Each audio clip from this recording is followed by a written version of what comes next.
জাপানের আমামি দ্বীপ, যেখানে প্রকৃতি তার সম্পূর্ণ সৌন্দর্যে বিরাজমান, কিন্তু এই স্বর্গীয় দ্বীপে একসময় শুরু হয়েছিল একটি দীর্ঘ ৩০ বছরের যুদ্ধ। প্রতিপক্ষ ছোট্ট কিন্তু চতুর বেজি। আজ আমরা জানবো এই অদ্ভুত যুদ্ধের গল্প।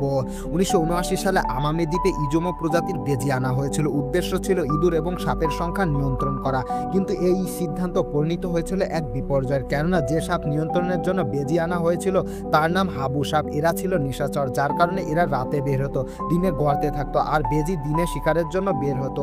বেজি রাতে শিকার করে না, যার দরুন বেজিরা দ্বীপের স্থানীয় প্রাণী, বিশেষ করে পাখি এবং ছোট স্তন্যপায়ী প্রাণীদের শিকার করতে শুরু করে। এর ফলে দ্বীপের জীববৈচিত্র্য হুমকির মুখে পড়ে।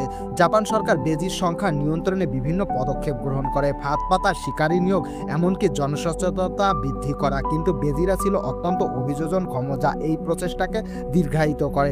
এই যুদ্ধ চলতে থাকে ৩ দশক ধরে। অবশেষে ২০০৯ সালে বেজির সংখ্যা উল্লেখ